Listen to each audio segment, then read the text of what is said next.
Hi, I'm Donna Ray. And I'm Al Wadley. Welcome to our podcast, Feldenkrais for Life. In each episode, we will discuss ideas and experiences pertaining to the Feldenkrais method. You're going to learn skills that will move pain to comfort, anxiety to ease, and we'll explore learning and how to spark creativity. To learn more about Donna, visit her site at donnaray.com. To find Al Wadley, go to achievingexcellence.com.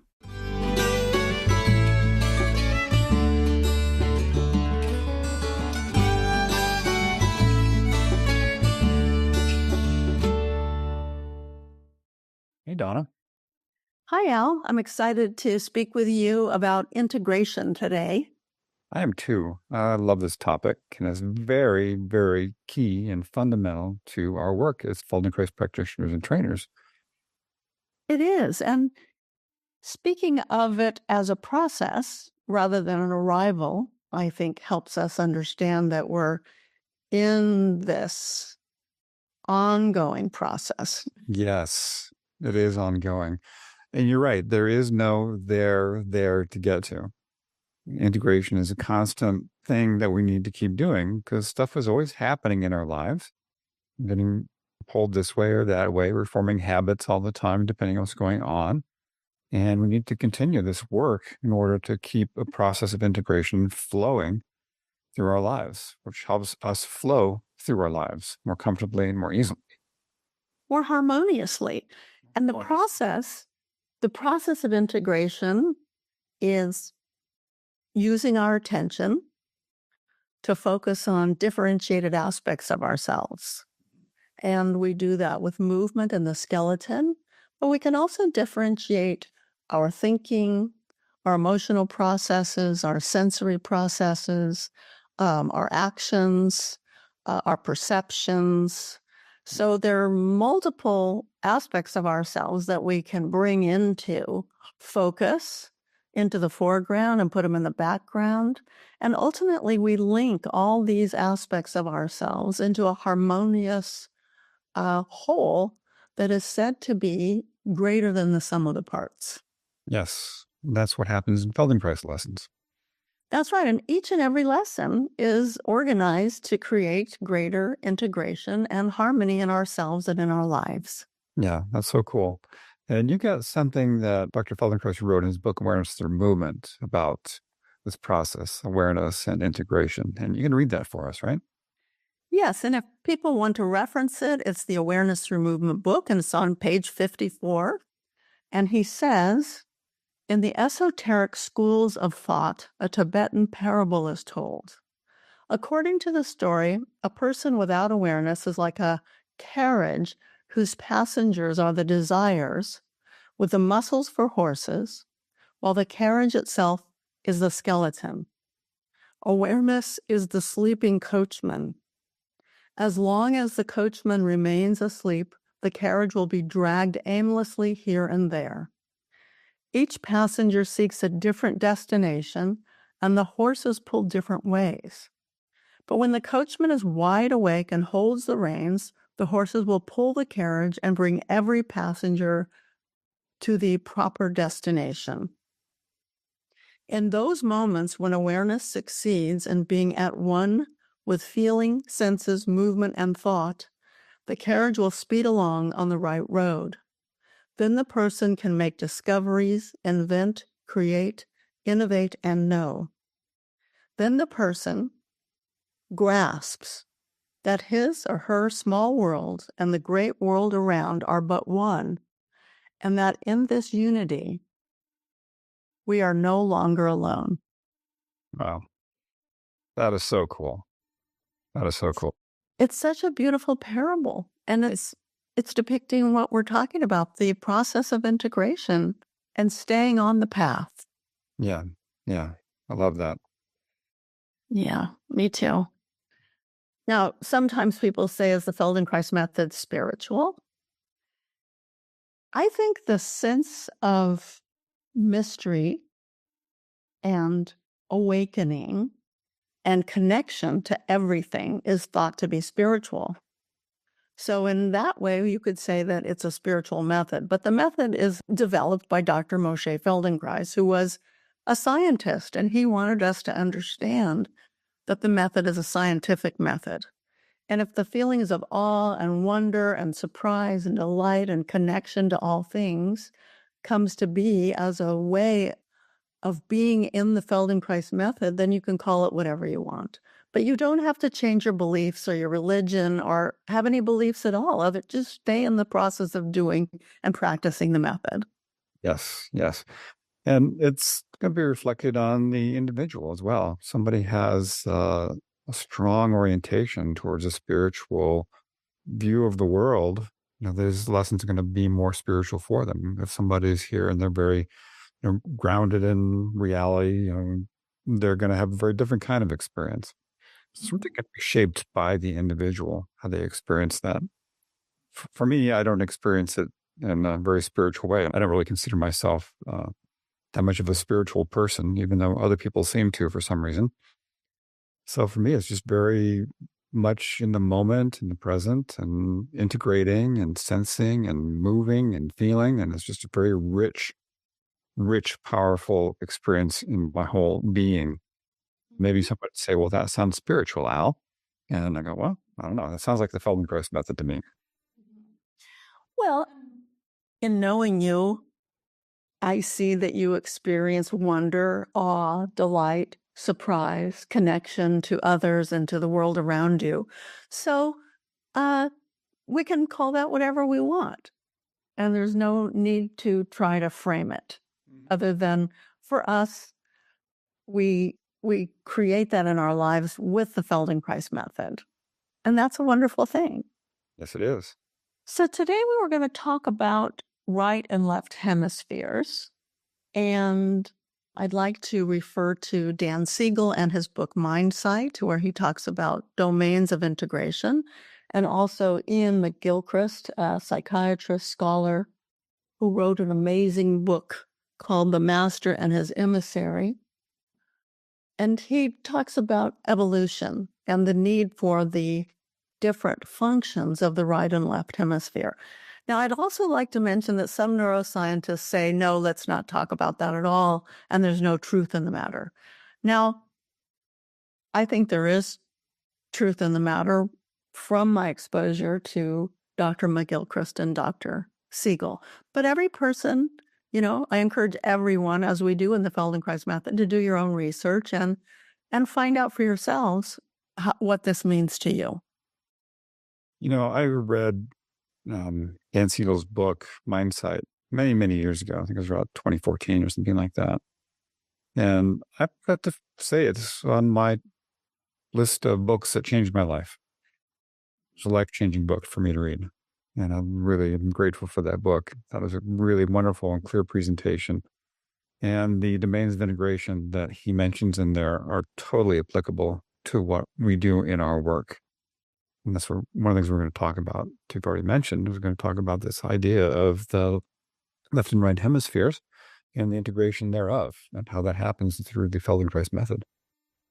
Yeah, and he refers to it as horizontal integration. Sometimes it's called bilateral integration. So let's talk about some of the differences that are described by Dr. Siegel and Dr. McGilchrist in terms of functioning. So I think function is also primary in the Feldenkrais method, is how do we do what we do? And what are we doing?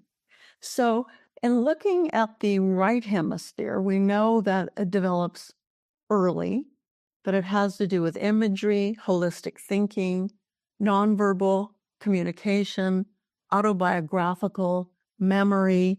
It has to do with a broad vision. It's like you can scan, you can stay big in your view of the world. It helps you integrate, actually. And mammals use the skill of the right hemisphere to maintain a big picture. So then if we look at the left hemisphere, it has to do with logic, spoken and written language, literal thinking, and linearity. But Dr. McGilchrist and Dr. Siegel both say, look, it's not not so clear sometimes. It's like both hemispheres are overlapping, and the corpus callosum connects the two hemispheres. And one of the aspects of utilization of the two hemispheres is whether or not we're able to inhibit how they function. So inhibition is also something Dr. Feldenkrais was very interested in. He said to be highly integrated, we must have the ability to edit, to inhibit. And this inhibition allows certain functions to expand and grow, or we can prune functions if we want to prune them. So we've talked about this before, but the Feldenkrais method may be more than, I think, any other, I'm just going to say it, more than any other method that I can think of or know of, and I've researched a lot, goes back and forth between theoretical understanding and then gives us something to do about it. Yeah, totally. That's an incredible gift, because we can play with our attention perspectives, and we can shift how we're seeing the world in the process of awareness through movement and with a hands-on functional integration. Yeah, so you're talking about the two hemispheres and how they are sorted out and having different abilities. And they're also in the corpus callosum, which is sharing data between the two hemispheres all the time. Billions of bits of data every second being shared between the two hemispheres. And so they really work simultaneously, and they share information between the two sides. And there's constant communication between them. And so we explored this in Feldenkrais lessons. Yes, and it's mentioned, I would say mentioned, but underlined, that there are two types of attention. And those types of attention are complementary and essential to our survival. So one is broad, sustained, and vigilant, and that's the right hemisphere. And the other one is narrow and targeted. So the left hemisphere is able to pick up bits and pieces, but the right hemisphere puts it into context, and it uses the material of the left hemisphere.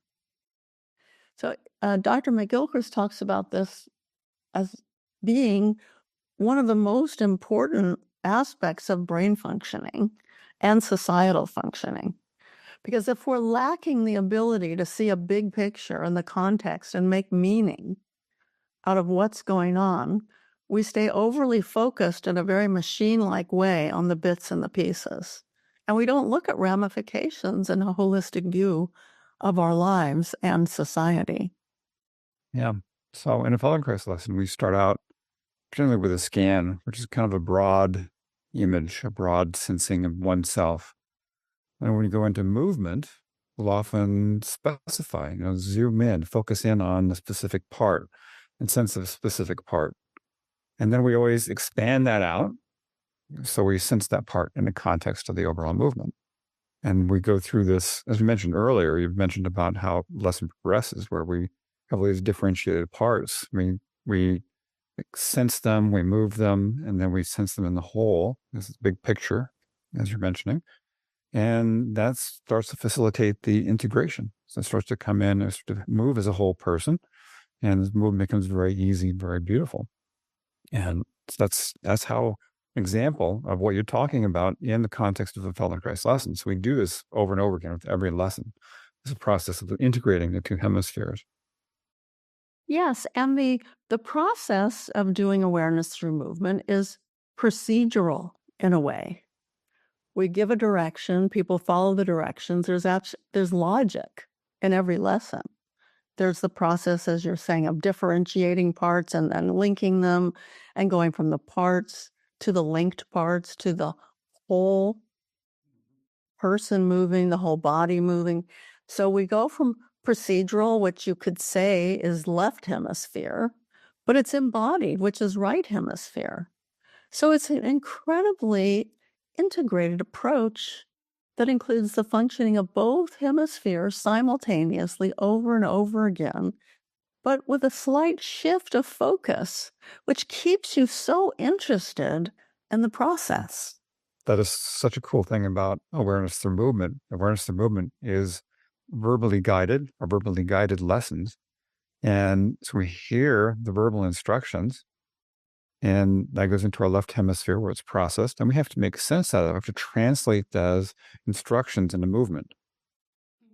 And so there's a translation process. And this is really taking place in your brain. You have to process this words into movement. Some of the movements are very unusual and very strange, in strange combinations. So it takes some time to process this. And when you get that, when you figure it out, you really own it. It is more integrated, it's more part of you. I think one of the key things about that is when you're making those changes, when you're figuring it out, the only way you can do it is to modify your existing habits. You have to modify them in order to be able to do the movement. Because often these movements are not within the domain of our habitual action. They're novel. They're interesting. They're surprising. And some are quite bizarre. And so we explore them, and then they become a part of our repertoire of who we are and how we move. And it's a beautiful thing. Yeah, and we're integrating the hemispheres. We're integrating our functional abilities. And I think people become, well, we know. I mean, Dan Siegel explicitly describes the features of being an integrated person.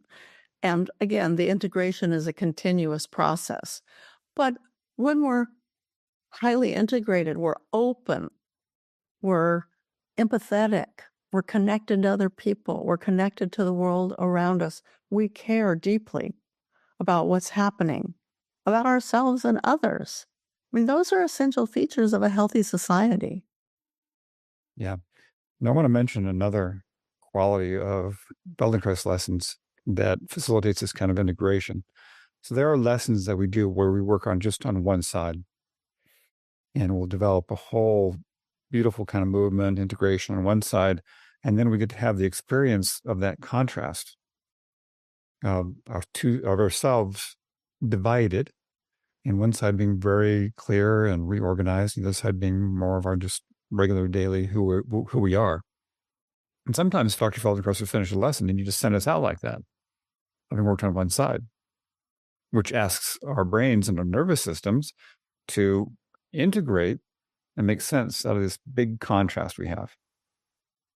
And now when I work with people in my office, I'll often work on one side, and I'll have them, stop, just on their back, feel the differences, might have them stand up, walk around, so they really get a sense of what's changing in themselves, how one side is so much different from the other. And then we'll work on the other side, and then we'll create that balance, that integration that takes place between the two hemispheres like that.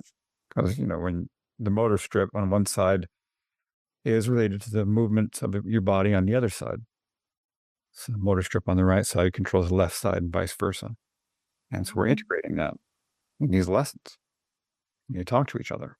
And it's a fascinating experience to feel the prominence of a one-sided sensory effect in movement. And sometimes we get up and walk around and feel the lopsidedness of that. And the surprising thing is that it takes very little time to integrate the two sides or the two hemispheres.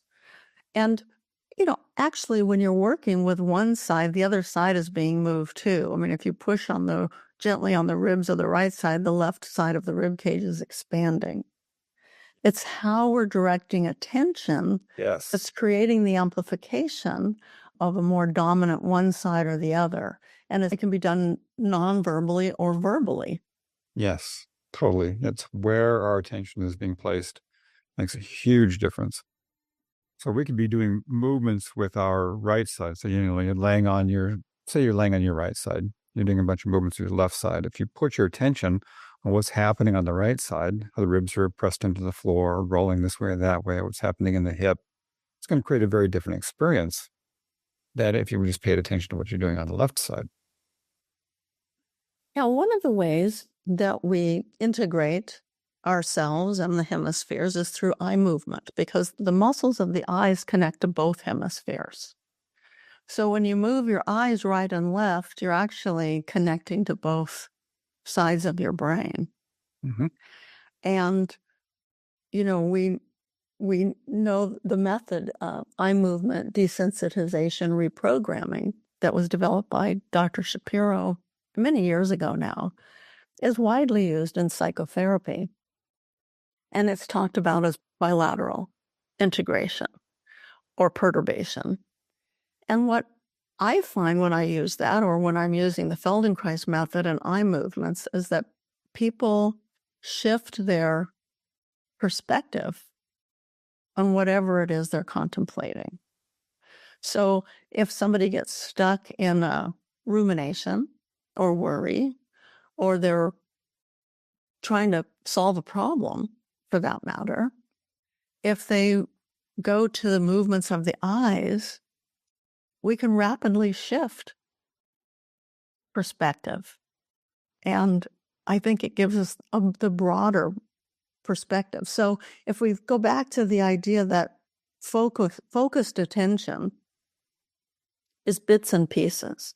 And oftentimes if we're reviewing something, or if we get stuck in a particular quandary, or it could be a physical quandary of how to heal ourselves or mend something that's broken temporarily, we can become very consumed with the bits and pieces of the problem and forget that there's a big process going on in the healing of ourselves. So moving the eyes actually connects us to this contextual large picture. And that's such a relief. And with that, you could say biomechanically, but nothing's mechanical. It changes the way that we're contracting our muscles. And when we decrease the amount of contraction in the muscles, then we change our perspective emotionally and mentally. So it's thrilling, actually, to know how capable we are as individuals. And then the effect of the change with the individual goes directly to their loved ones. How about, I'm wondering, Donna, if you could create a little experience for us, sensing Okay. this differences in the integration between the left and right sides. Let's do some eye movements because they're so effective. And as we do in the Feldenkrais method, we call our experiences lessons because they're experiments with ourselves. And we create a hypothesis, a question. And the question piques your curiosity. That's one of the reasons we ask questions, because we're curious. So if we are our own laboratory and we want to know whether or not this works, then we set up an experiment. Remember, Dr. Feldenkrais was a scientist and he created experiments one after the other. And we do that with ourselves and we do that with our students. So if you can think for a moment of something that you're contemplating, a question, something you want to solve, if you want to stop thinking about something in the same way, you'd like to find a different perspective about the same subject, think about that right now. Consider your question, your contemplation. Think about it and notice your breathing. If you're sitting, you can sense your feet on the floor. If you're standing, you can sense your feet on the floor. Now, if you're driving, this may not be safe for you, so you may want to do it when you stop your car, when you get home or to your destination. Whatever the case may be, notice your feet on the floor and notice your breathing. And if it's safe and comfortable, you can close your eyes. And notice the state that you're in. How would you describe the state that you're in when you're contemplating this particular subject matter?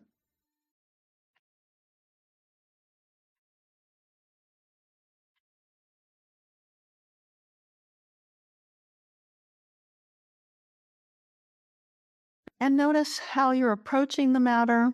Is it specific, from parts and pieces, or as in a large context, including yourself and others and the bigger environment in which you live.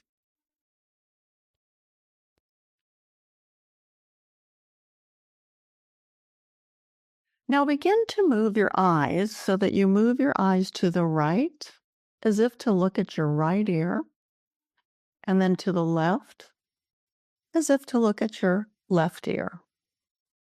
And keep moving your eyes like that to the right and to the left. And notice the speed of your movement.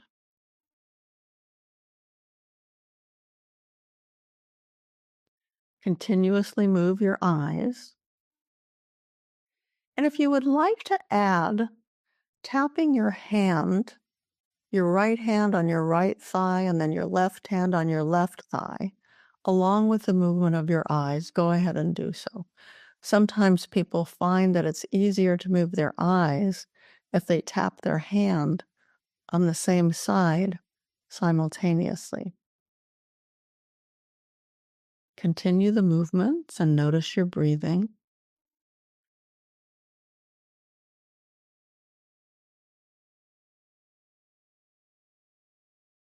And notice how you're reducing the effort throughout your whole self.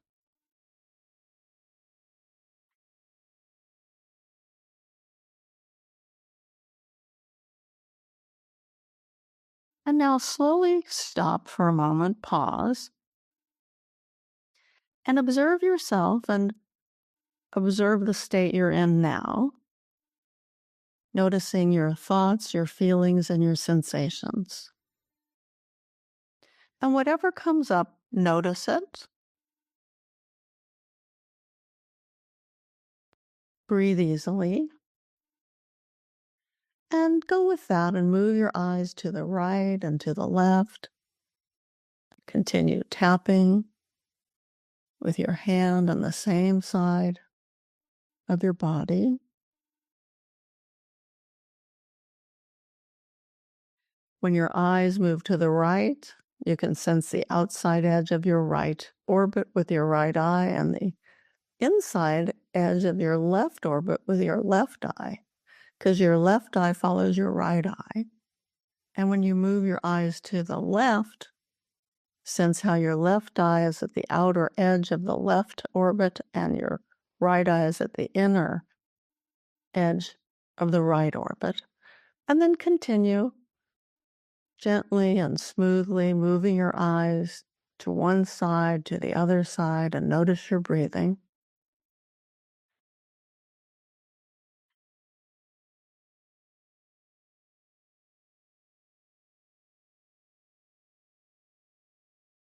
And slowly bring that to a stop. Sense your whole self and open your eyes and notice how you're seeing. Sense the state that you're in. And now imagine sharing the shift in yourself with a loved one.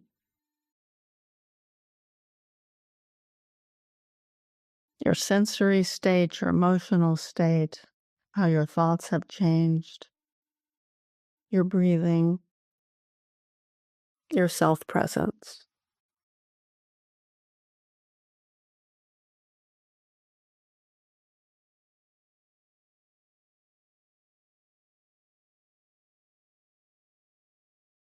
Now, come back into the conversation and know that you can practice this anytime, anywhere. It can become a daily practice for that matter. It's a wonderful thing to do with yourself. And you can continue it. So we did a couple of rounds, but you can do many, many rounds and check in with yourself.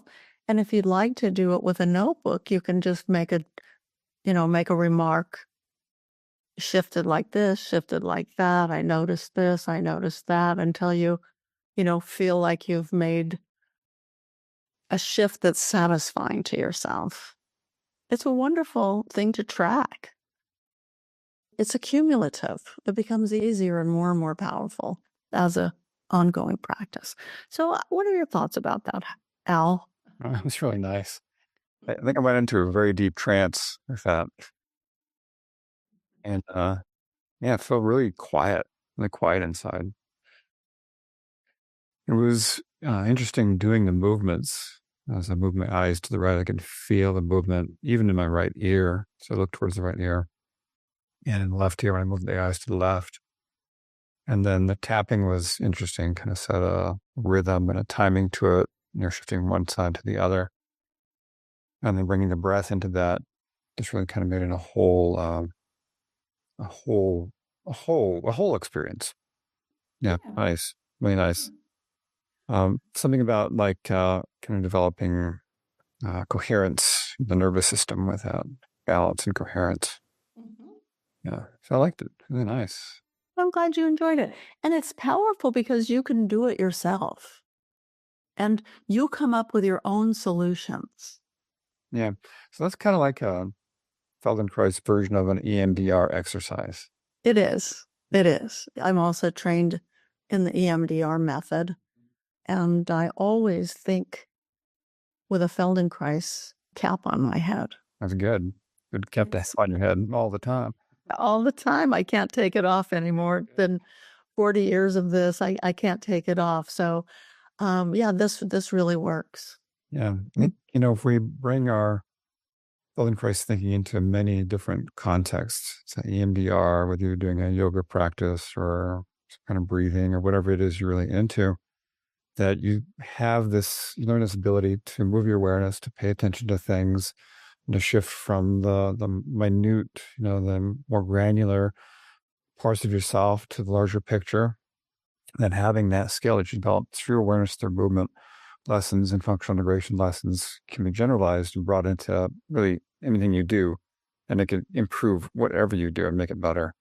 Which is a beautiful thing about this work. It goes beyond just laying on the floor and doing a lesson. It becomes a way of perceiving the world and interacting with it. It really does. And that's a sign of integration. And one of the aspects of integration and really utilizing the right hemisphere is developing a big understanding of self, others, and the world that we're living in. And it's trustworthy. And Dr. McGilchrist says that to have a sense of being trustworthy within yourself and understanding life, we have to utilize the right hemisphere. So maybe we'll call it a day. Day sounds good. Yeah. Thanks, everybody, for listening. I look forward to our next podcast. And yeah. Thanks for that guided process. That was really cool. Really nice. Very pleasant. You're welcome. And so, yeah, have a great time doing whatever you're doing. And we'll talk later. You'll hear us later. Take care, Donna. Thanks for listening. Take care, everybody. Bye. Bye.